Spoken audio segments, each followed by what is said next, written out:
Good evening. Hello. I hope you had a great week. We're back again. It's Robert Vaughn and Alex Jewell with the DeFi Collective.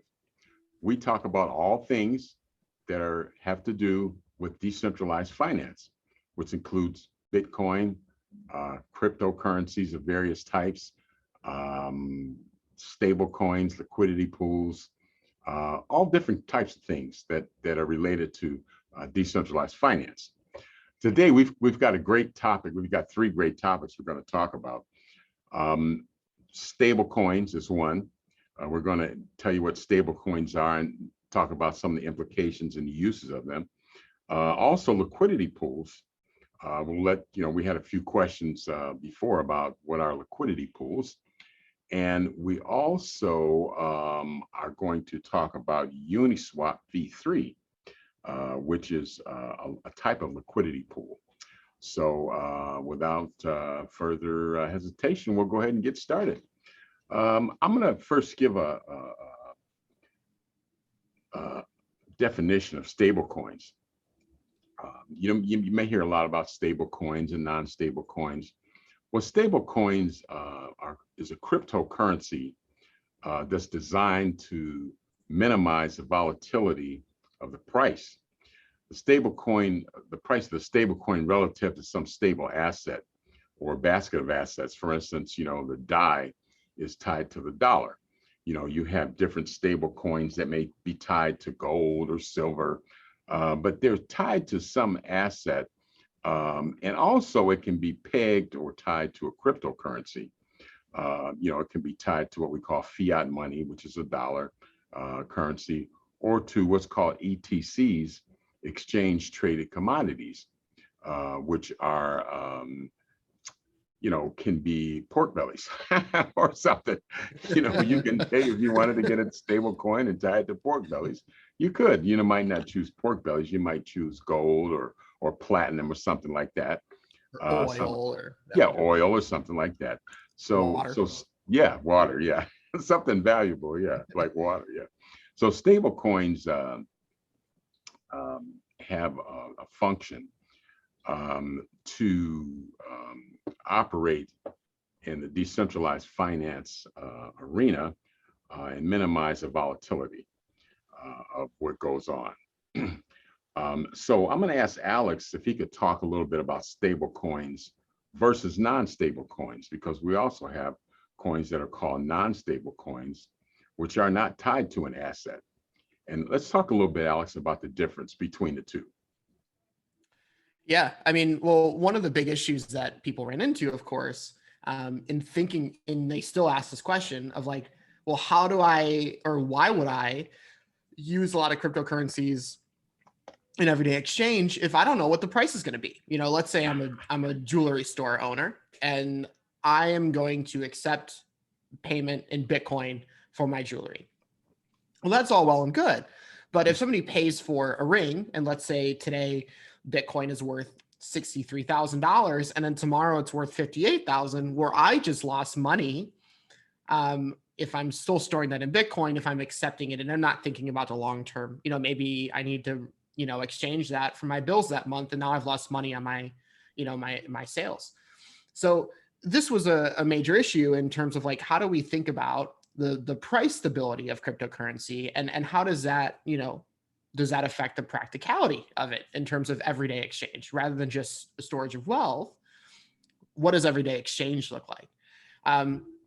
And so this is where the idea of stable coins was born, obviously. If we're replacing fiat currencies like the US dollar, then we ultimately have to come up with some stable way of exchanging cryptocurrencies.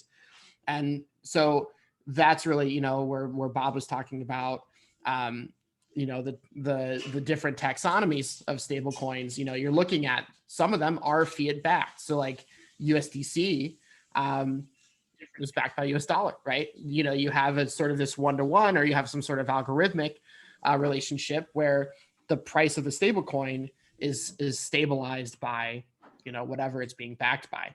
So of course you mentioned crypto backed, which is pretty cool, because that's actually a very DeFi concept of like having the collateral right? Having these liquidity pools that allow you to have a stable price in the cryptocurrency that's pegged against that.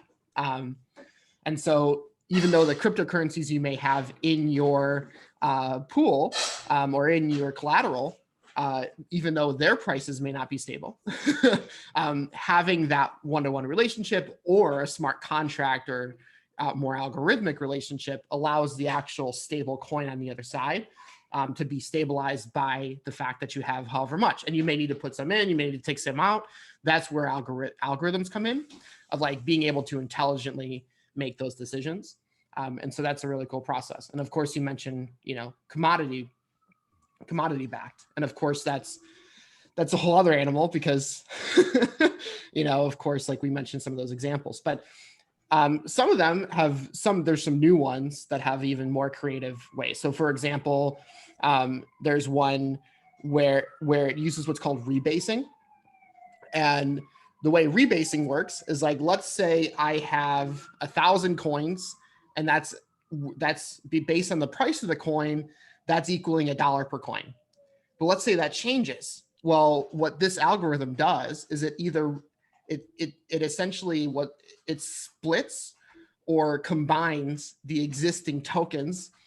It changes the amount of available tokens so that they're always worth $1. So that's like, that's like a really creative way to think about price manipulation for the intention of keeping every single one $1. Now, of course, there's some critique of this of like, well, what if you end up in a serious situation where you don't have availability to the tokens to do that? Or let's say it's dramatic enough where like now you've run out of tokens, but there's less tokens than the ones that people are needing, right? This is, you end up with some complexities there, but it's a lot of people are very smart people are constantly working on solutions to this to figure out new ways of stabilizing the tokens that we would actually use in everyday exchange that would be reliable. Okay. So in essence, stable coins bring some stability to the decentralized finance arena. Rather than an investment, something that like Bitcoin's a storage of wealth, right? Bitcoin, I would never say is like something you would want to exchange for a coffee. Bitcoin's like, I'm going to put some savings away. I'm going to store that in Bitcoin. It's not everyday exchange. It's proof of work. It's not even efficient for that. Every transaction takes a while right now. But you talk about something like DAI, and that's a great form of, it's a decentralized token. It's ERC20, so it's on Ethereum. And it's always about $1. So that's like a great option for actual everyday exchange. And so understanding those different utilities of different tokens is really important. And DAI doesn't change much. I mean, it's been worth about $1, just a hair over $1, $1.006 for like the past year. So it doesn't fluctuate too much. So if you wanted to buy that ring, maybe I'm a jeweler. Okay, you want to pay me in DAI? That's fine. And so you can take Bitcoin and convert it to DAI, and we'll get into that a little bit later and how to do that. But just as an aside, Bitcoin hit a new record. Was it yesterday? Mm-hmm. I believe it was yesterday. Yeah, it hit a new record. So I can always tell when it's going to go up because I have a friend named Burl, and he'll say Bitcoin's going to crash, and that's when I know to go buy some, because every time it never fails, it's going to go up. So every time he tells you it's going to crash, you're like, that's my signal. So he said it'll crash by the end of the month. So we'll revisit this on the end of April, and I'm sure it'll probably be up a couple $1,000s. So yeah. So in essence, stablecoins are a way to do business with predictable value for the currency. That's just like if $1, if you wanted to buy something that costs $50 and you went in and you said, okay, I want to buy a pair of shoes, it's $50. You said, well, that was yesterday. The market fluctuated. Now that same pair of shoes is $72. Well, you probably wouldn't be too happy. You probably say, well, I'll just wait and then 2 days later it might be $26, and he can't say, I can't sell them for that because I'll lose money. So, stable coins are a way of enabling some stability in the DeFi system. Just like with dollars, sometimes there are several different economic trains of thought about how to control the economy, how to heat it up, how to cool it off. And one is the money supply. By buying bonds or selling bonds, you keep the dollar strong and you keep it stable.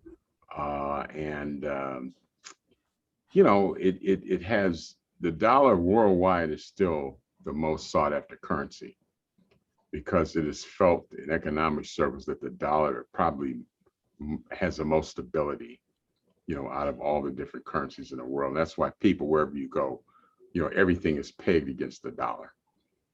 Everything, as if you get so many yen for $1, you get so many marks for $1. It's so many euros for $1. The euro is another pretty strong currency, but just as an overall, the overall picture is capitalism is the predominant world economic system. Decentralized finance is here to stay. And it's kind of, anytime you have something new that, takes some of the middlemen out of the equation, there's going to be a lot of resistance to it anytime you have something new.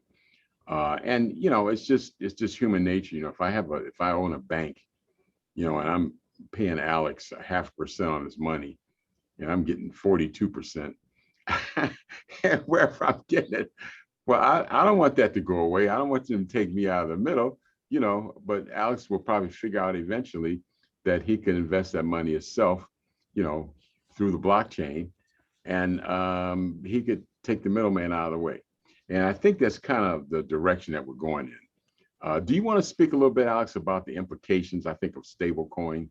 And we'll get into some, or maybe we should cover these other subjects too first, and then we'll talk about it because they're all kind of tied in. Okay, next we're going to talk a little bit about liquidity pools. Liquidity pools are a collection of funds, that are locked in a smart contract in exchange for providing their funds. People earn trading fees. So you can stake your funds, or you can place your funds in a liquidity pool and you can earn money. It's kind of like earning interest on your money. It's a way to think about it. It's a little different than that, but that's sort of a way to think about it. You earn trading fees from trades that happen in the particular pool, proportional to your share of the total liquidity. So if you got half the money or half the funds in this pool, then you'll earn half the trading fees. Right. So a liquidity pool is a way to place your money and make some money off your money. And it's also a way that enables the system to work because it keeps the system liquid. Say for instance, if I want to buy a certain stock, for me to buy that stock, somebody has to be willing to sell that stock. I want to buy Bitcoin for $65,000. I'm sure a lot of people want to sell it to me for 65 when it's like 62.5 now. Right. But say if I want to buy Bitcoin for 60,000 and I want to place a market order to buy Bitcoin when it hits $60,000. Now, at some point, if it goes down low, somebody will offer to sell it to me at $60,000. Now, what liquidity pools do is you have two currencies or two tokens that are in the pool. So you might have Bitcoin, you might have Ethereum. You have two currencies that are in a pool. And say, Bitcoin is, for every one Bitcoin, you get 25 ETH. So when you take a Bitcoin out, there's less Bitcoin there. so they're worth more. And to maintain equilibrium or balance in the pool, when you take a Bitcoin out, some ETH has to go in to maintain equilibrium. So now the ETH is worth a little less. But what it does, it provides a platform and a way to trade currency, to trade decentralized tokens, and it makes the system work, kind of like the Federal Reserve banking system. That's a system that was set up with a central bank, and this is sort of a system that doesn't have a central bank. That's why they call it DeFi, decentralized finance. Alex, expound a little bit on liquidity pools and what do they serve? I mean, what's the purpose of having a liquidity pool?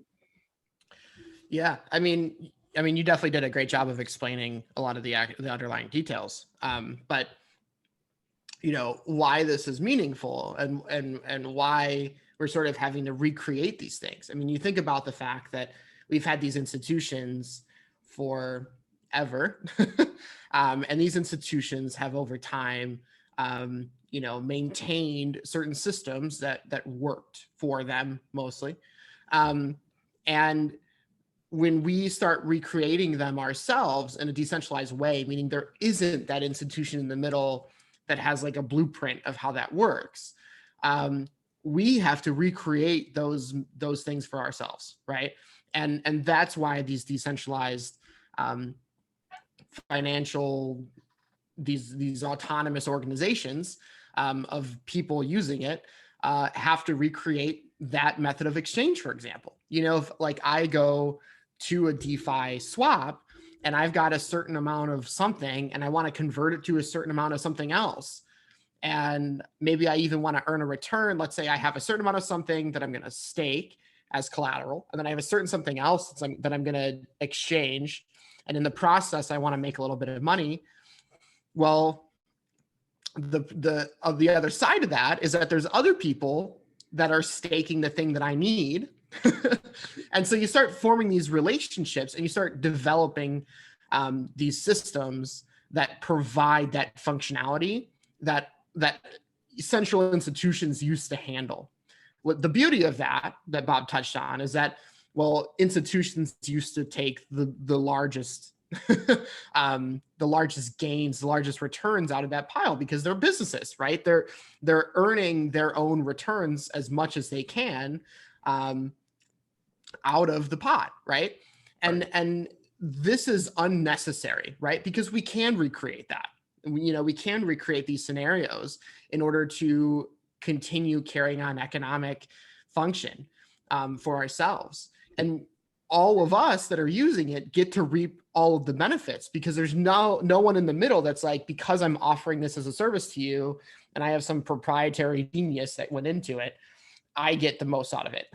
Even though none of the money is mine going through it, I'm making the most out of all that money because I'm such a great bank that I'm offering this to you.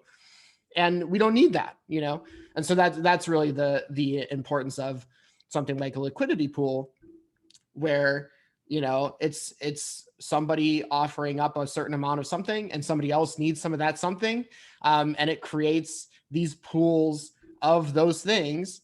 And of course, there's a lot of economics, a lot of technology that goes into how do we maintain the stability of the market? How do we make sure that we're not, under collateralizing? How do we make sure that we're not over collateralizing, right? Things, sometimes over collateralization can be useful depending on a situation, but those are the situations that all of these smart contracts and these open source projects, they have the algorithms to manage those things. And so that's sort of what we're building. Okay, all right. Liquidity pools are useful because when you want to, say, trade one asset to another asset or buy or sell assets, the assets have to be available on some sort of clearinghouse. And so liquidity pool, in a sense, is sort of a clearinghouse where, you can, I've got 5 Bitcoin. I want to trade it for ETH. How much ETH can I get? Well, I'm going to put a market marker where, and so when ETH reaches a certain point where I could maybe make a few bucks, then I'm a buyer, you know. But what happens with liquidity pools is that as the price of, they have to maintain some sort of equilibrium between the two different currencies. So if the ETH goes up a little bit, that means that Bitcoin's probably going to drop. Is that how it works out? Well, if you don't have if there aren't algorithms to protect that, right? So this is ultimately why there's a lot of like infrastructure that goes into these decentralized networks. They're either called DEXs or DAOs. DEXs are decentralized exchanges. DAOs are decentralized autonomous organizations. And so instead of like a clearing house, you essentially have a clearing network. And that network has a shared infrastructure. Everybody's ledger that's on the network, everybody is contributing or using. All of them running these nodes are contributing the functionality as a node to that wider organization to run all of the software that manages price stability, liquidity, and things like that, right? So there's plenty of protections built in by these organizations, by the people who contribute to it. Plenty of them come from fintech backgrounds or some sort of financial or tech background, economics, blockchain developers, and all of them work together in this decentralized exchange to build things and test them and make sure that we're not running into, any issues where, let's say I'm getting out a flash loan for a certain amount, and now I get that flash loan out, and let's say it's so large that I actually affect the price of a token. Well, that can be really dangerous, right? I can unfairly affect the price, trade off of that affected price, then put it back and have it go back up or go back down. I mean, that's that's a lot of power for one person. And so there's a lot of, like the stock market. We learn that. I like the stock Right. Right.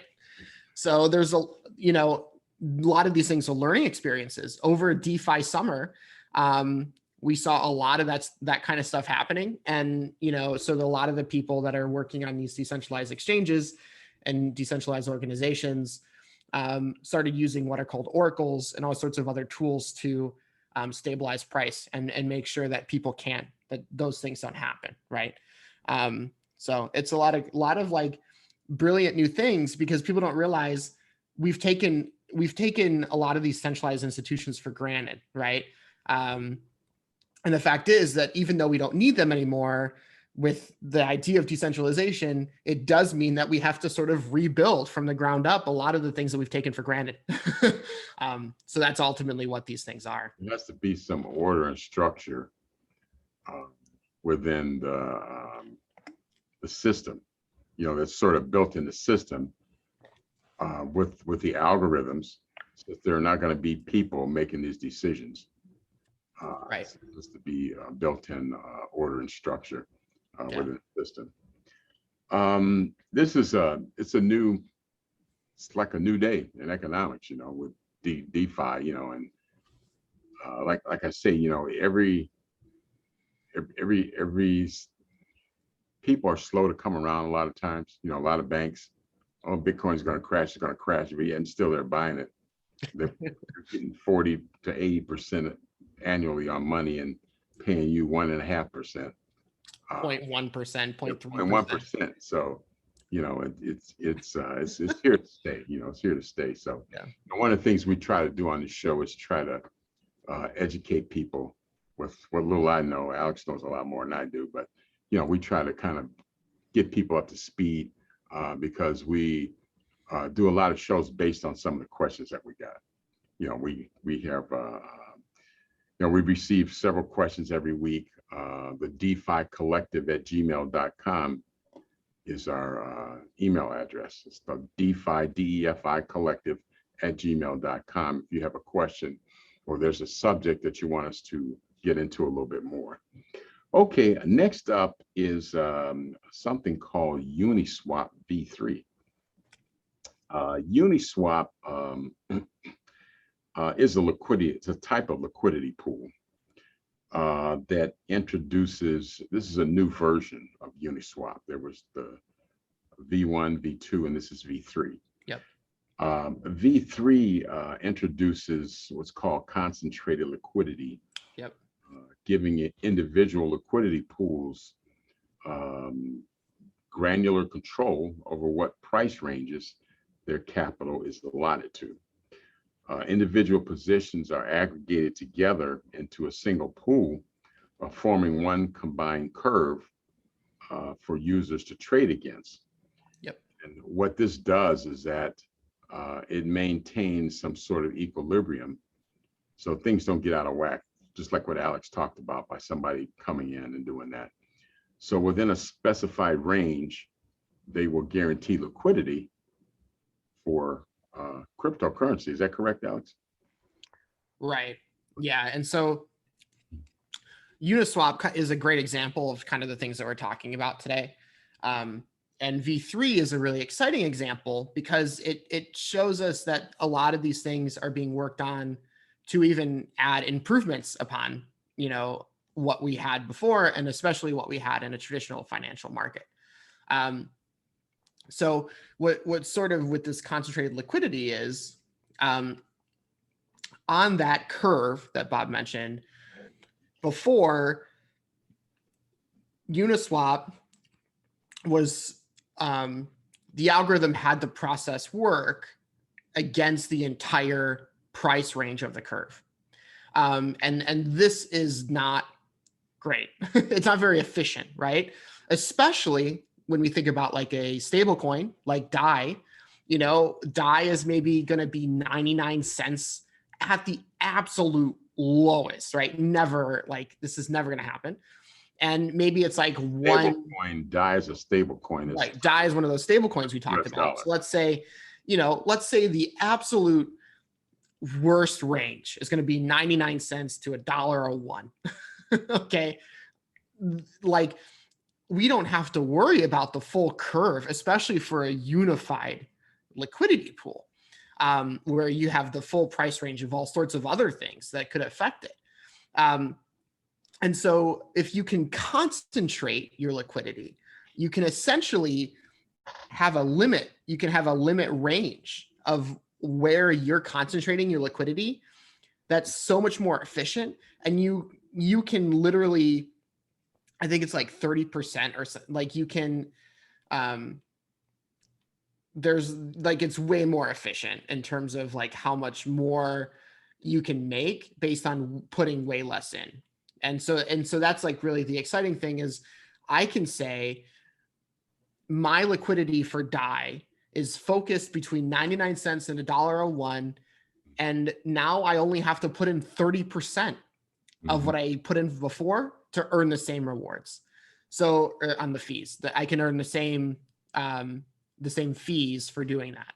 So that's sort of amazing, right? That's an amazing development in terms of like how efficient the system is, how much quicker the system is, how the price stabilization works. And this is where we enter sort of these ideas of like automated market makers, where automated market makers, they're called AMMs. They're a type of decentralized exchange that I mentioned before, like a DEX. It's a type of protocol for these decentralized exchanges. And it uses these algorithms to price assets. And so this is powerful because let's say you have a bunch of people, let's say 1 million people are using it, and all of them, their prices fall between 99 cents and $1.01. Now we're adding major stability to the token itself. This is an automatic market maker that's establishing stability for the price of a stable coin that's already stable for other reasons, but it's adding even more to the efficiency of the system overall because everybody that's in it is they're all covering essentially the same range, giving stability. But what it means is that the people who fall outside of that range seek to gain a lot, because if you're the only one covering a range outside of the standard range, and let's say it's let's say like once every 2 years, something crazy happens for a second and the price fluctuates dramatically. Now that person just made a ton of money because they concentrated all the liquidity and they had automatic buying or selling set up. And so because they're the only one covering a certain range and they like bet on that range, well, now they just profited a huge amount of money for doing that. So there's really cool things coming with things like Uniswap v3 because it greatly improves on prior systems, and it gives all of us the access to the things that were formerly only tools or playthings of the banks, right? Banks have been doing this kind of stuff for ever because they have the centralized power to do so.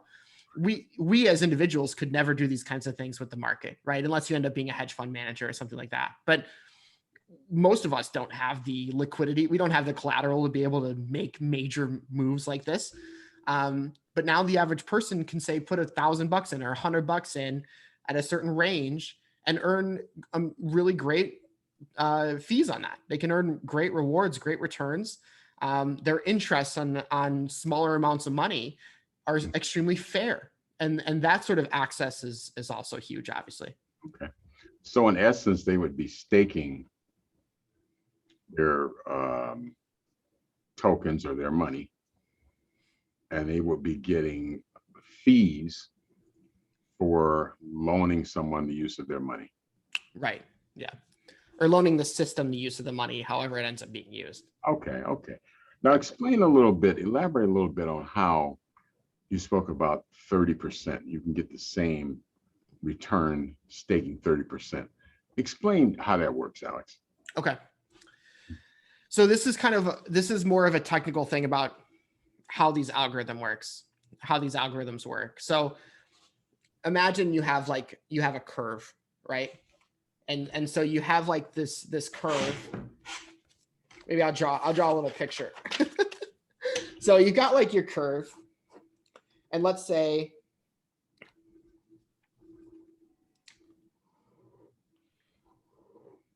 this is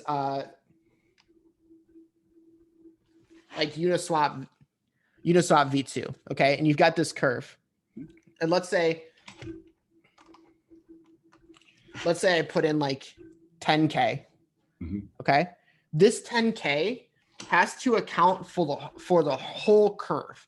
And in terms of what that means in terms of computing power and algorithmic power and the cost to the system to manage the varying prices of that liquidity pool with my 10K, that's an expensive operation, right?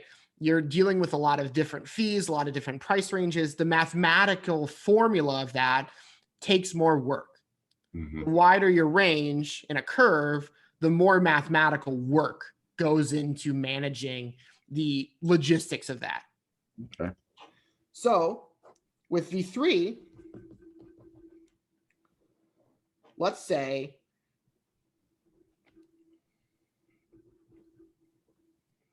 oops.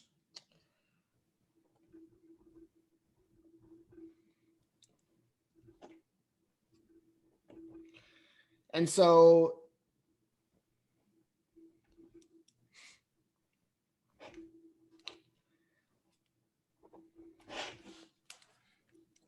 I say I've got $3,333, and this is my range for DAI that I'm staking it. This is V3. This is a cheaper operation because I'm focusing on a part of the curve. And because they're curves, you can kind of see the mathematical idea here, right? I don't have to account for the whole curve. I just have to account for like this range, and mathematically that's a more efficient thing to do. But let's say like other people are accounting for different ranges. So that's my range. Other people are accounting for different ranges. So like these lines are like all like a bunch of other people, okay? And the stability of the market comes down to like, where's the average here, right? And that creates even more efficiency for the whole system, and everybody saves money that way. I mean, these kind of improvements algorithmically make a huge difference in terms of the efficiency of the system. And there's obviously a lot of economics and or what we call tokenomics that go into this kind of stuff. While also there's tons of technical things that go into, testing this. They're running tons of tests in the system. They're making sure that V3 actually accomplishes what it's supposed to. But for my $3,333, hypothetically, I'm getting the same fees that I would have gotten for my 10K, because it's so much more efficient in terms of how we're focusing that liquidity. Okay, and you're staking it within a specific range, and right, you're not way up here or way out there where it's going to be more volatility and greater chance of losing your money. Right. Yeah, so, okay, all right. Now, let's talk a little bit about non-fungible liquidity with Uniswap V3. Yep. So this, I thought, was a pretty great idea. Yeah. It's very cool. Yeah, with a non-fungible token, we've heard a lot about NFTs lately, digital art, NBA, the short videos they have, a lot of different non-fungible tokens. And I think Uniswap V3, is incorporating non-fungible tokens in terms of non-fungible liquidity. Right. Because if, Alex has a token that he paid $1,000 for, and, how do you actually, and then nobody else wants to buy it at 1,000, how do you actually use that, say as collateral, or use it to trade for Bitcoin? And I think Uniswap V3 has figured out how to do that. Talk a little bit about that, Alex, because NFTs, everybody's kind of into NFTs now. And so this is going to be important in terms of converting your NFT to DAI or to dollars or to ETH or whatever. So talk a little bit about the non-fungible liquidity that Uniswap V3 is going to have. Yeah. So, okay. So there's some concepts in between here, but I'll get to non-fungible liquidity. But there's these ideas of like range limit orders. Okay. So you can essentially say, I'm placing a limit order on this range. And what ends up happening is when you are making these decisions, these positions, so like in trading, in traditional trading, a position is just like where you're at, right? Like what you're saying a certain price is going to be, what you're saying a certain range is going to be. So you can place orders on the range, and the way that those are technically stored in Uniswap V3 are as non-fungible tokens. The reason is because these are all highly unique, tokenizable entities of their own. In other words, when I place in traditional trading, when I place an order, that order is not me placing actual tokens, right? Fungible tokens. I'm not placing an actual token. I'm placing a specific order myself at a certain time that belongs to me, my trading account, that says I'm expecting these certain set of conditions. And those certain types of properties and conditions together are a uniquely identifiable thing of its own. So that's what makes this sort of liquidity non-fungible. In other words, traditional liquidity, the curve, everybody's orders look the same. Everybody's liquidity looked the same because they all covered the full curve. Okay. Now it's a totally different thing, right? Everybody's liquidity looks different. Everybody's personal properties of their orders and their personal, the personal order itself is unique. And that's what makes it non-fungible. And that's why Uniswap is storing those custom price curves themselves as NFTs. So it's pretty cool because it's one of those examples of how NFTs are not just art, right? NFTs can represent any uniquely identifiable tokenizable thing, ranging from my ID card to I have a ticket to an event, even to like more abstract concepts that are they're fully digital concepts. It's a payload of data in this Like a instance. range. Yeah, like a range order. Right. It's literally just the tokenization of the range order itself. Right. What makes this powerful is like, let's say you have a bunch of people that are submitting the same one. Well, now you can even convert these into a unified range order NFT or even a fungible tokenization of everybody's similar range orders or same range orders. And that adds even more stability, right? So I know these concepts are probably kind of abstract. They're definitely like getting into the weeds a little bit of like how Uniswap works under the hood.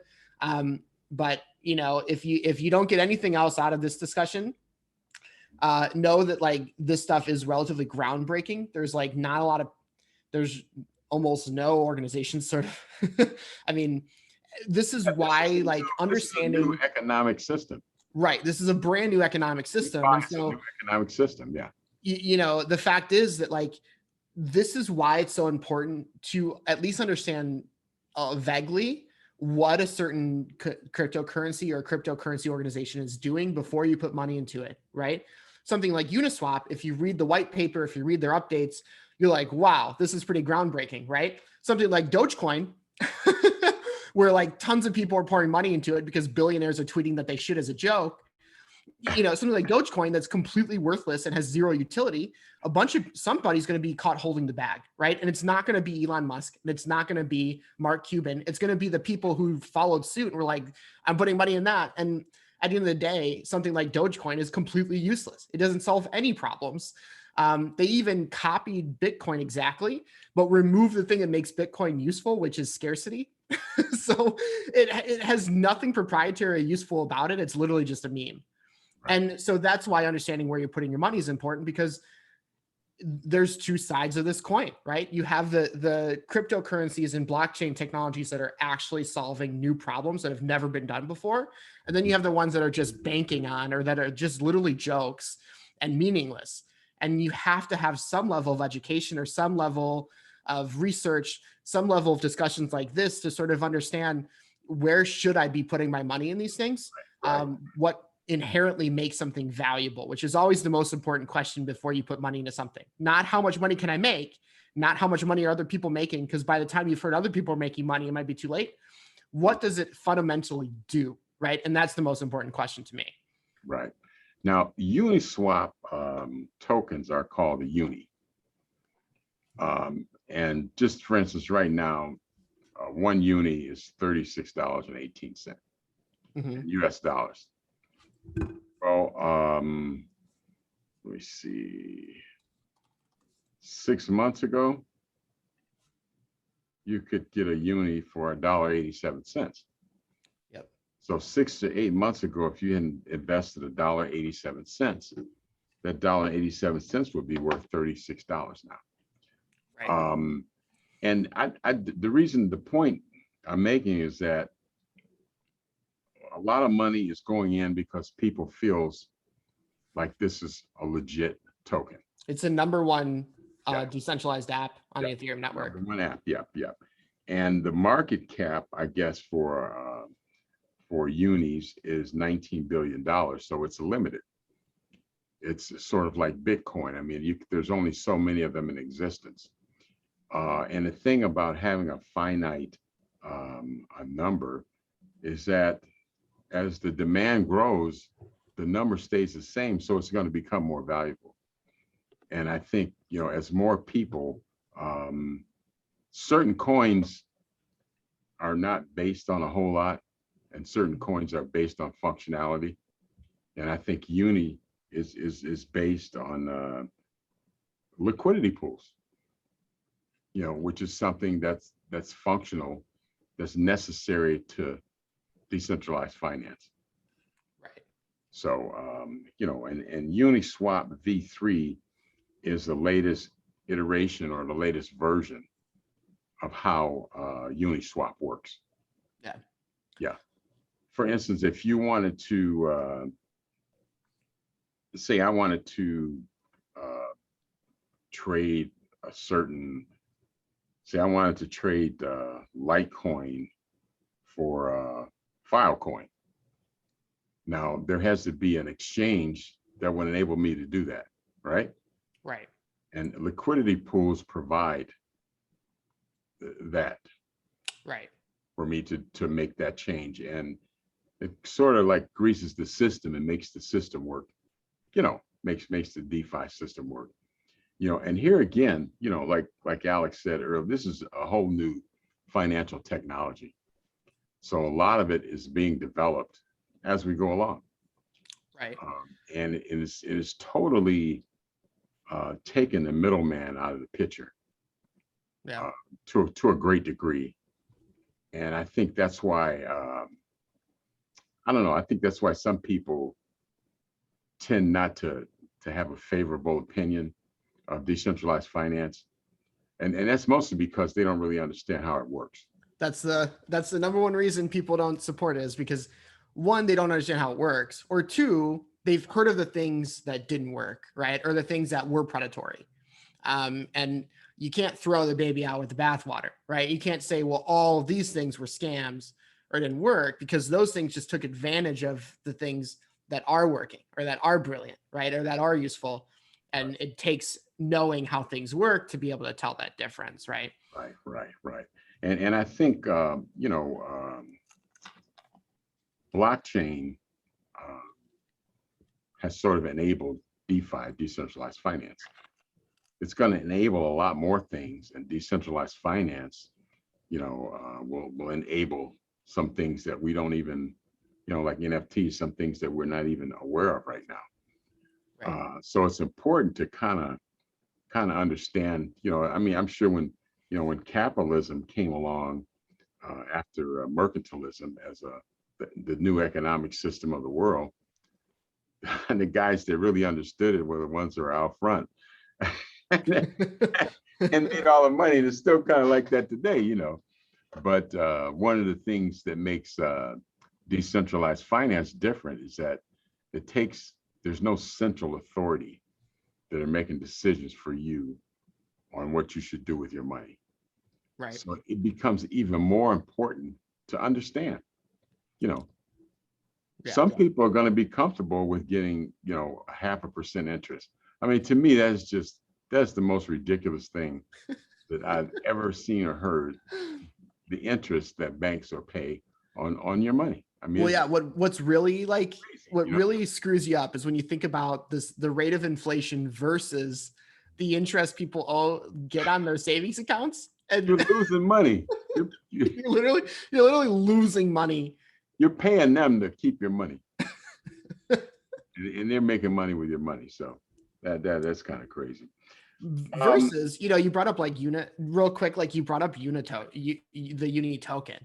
And I think this is like a really cool idea, because imagine like if banks were great, and when you put money into the bank, you got your 6% or 18% or whatever people seem to get on any given day in a DeFi market. But on top of that, you earn fees in the bank's stocks. I mean, like, imagine if they rewarded you for using their system, not just in the interest on your own money, but just gave you stocks as for being part of the family, right? That's what Uni tokens represent. And a lot of these DeFi exchanges, they have their own incentivizing tokens where they're going to go up in value the more people use the platform. So especially in the beginning, they're shelling out those tokens. Making your money or using a platform. Right. Yeah.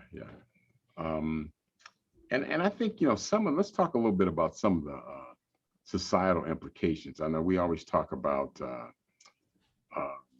how the nature of banking will change. I think the nature of ownership, say for instance, real estate, the nature of ownership may change also, where, instead of, you could be a fractional owner, right, of some real estate. Yeah. Like Texas Stadium, you could be a fractional owner of Texas Stadium. And it's different from stocks, and it's different from um, buying stock, because you would actually receive a fair portion of what money was generated. Yeah. You You'd have wouldn't a have, fair vote. You'd yeah, have a fair vote in decision making too. right. So I think that's one of the implications. I think another societal um, um, implication is going to be that it's going to force people to really become much more educated about economics. Bingo. Yeah. Because economics is probably the one subject where most people know absolutely nothing about. Yeah. When you talk about the Fed and buying bonds and selling bonds, uh, pegging the money, changing the money supply, M1 versus M2. We,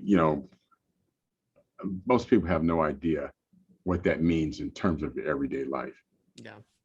And so I think one of the things that decentralized finance will do is going to force people to become more educated about economics. And I think one of the real implications here is that an economic system is by its nature a political system. Yep. Economics sort of determines politics, and it used to be the other way around, where politics determine economics, but I think it's kind of flipped. Yeah. So how do you see this maybe impacting in the political system, or the way people place value or do business? Give me some thoughts you have on this, Alex. So, I mean, there's so much happening at one time. And I think, there's this thing called Moore's Law, and Moore's Law describes as technology gets faster, it's essentially the equation of how quickly technology gets faster and smaller. And at the end of the day, what Moore's Law is describing is this exponential growth that obviously we all see. Mhm. Part of that growth, it obviously has huge societal implications of like, when there is a point where like tons of people don't even have the opportunity to work because automation has taken the majority of working class jobs.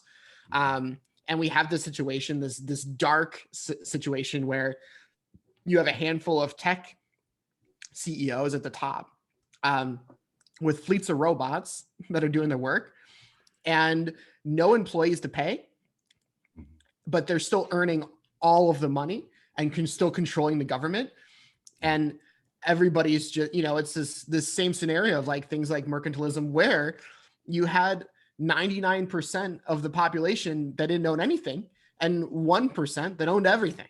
And this is a terrible post-apocalyptic scenario where your politics right now will not matter, right? What side of the aisle you're on will not matter, because it doesn't matter how you package it. The fact is that if the rich own everything as they are starting to, I mean, we're literally having a situation right now where we may have the first trillionaire in US history in a few years. That should terrify us, right?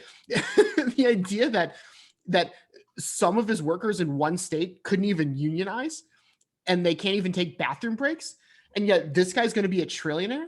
We can't measure our success as a nation or even as a global economy by looking at like, oh, look how cool it is. This guy's going to be a trillionaire off of a online bookstore, right? That's a problem. Anybody, no matter what your political views are, whatever your social views are, should look at that and go, this is going to be a problem. And so the future of our society is not going to be right versus left or anything like that. It's going to be, how do we redistribute wealth, period. And that's why the economic situation is going to be political, is because people see that as like a political discussion. Mm-hmm. At that moment, politics are going to be irrelevant. The idea is like, who's going to survive, right? How do we establish a system that prevents that and distributes wealth so that people can survive? Mm-hmm. And that question, it mutes all of these other arguments that people are having right now because you can't even, who cares what side of what t-shirt you're wearing or what sign you put in your yard if you don't even have a yard, right? Like it's like nobody even has land or ownership or anything. Yeah. And that's why decentralization is so important, because it's one of those key technologies. There's plenty of them. It's one of those key technologies growing at this rate with other things that we can take advantage of ourselves to manage a more decentralized future Right. for ourselves to have ownership again. Yeah, and it reverses the flow of ownership. Right. It's a hedge against that dark post-apocalyptic future where a bunch of tech people are at the top and everybody else has nothing. Right, right. And we spoke before about data analytics and surveillance capitalism, how your data is used. And one of the things that if somebody wants to get real rich, make a social media platform that works totally on the blockchain. Well, there's one called BitClout right now. Somebody's probably thought of that already. BitClout is I'm on BitClout, but it's most likely a scam, so I wouldn't suggest it. But the concept is good. You can't move your funds out of BitClout right now, which is a problem. You can just put it in. You can literally put it in, and BitClout gives you like a token for yourself that's essentially an NFT. And so like my token is worth $36 and people can invest in me and my market cap. And it's essentially just Twitter, but it's decentralized supposedly, and it's open source, but I can't find the code anywhere. But the concept of decentralized social media is going to be really important. Right. That's going to take, that's reversing the flow of ownership. Right. You get to own your data and your personal experience again, and it's not for sale. Yeah, I think having said that, I think, with the dawn of a new economic system, and, I know some people feel like, I got a couple of comments says, wait a minute, man, capitalism's not going anywhere.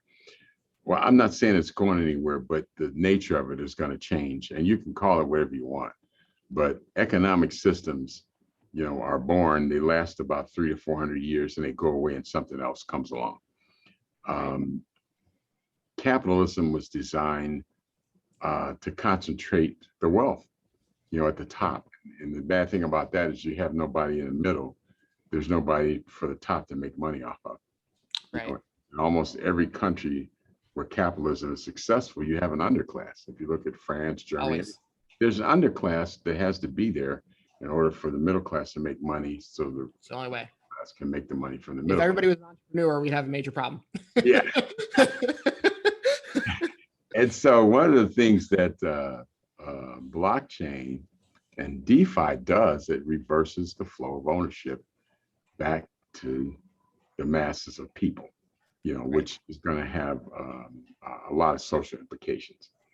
Yeah. Now, it's not a process that happens overnight.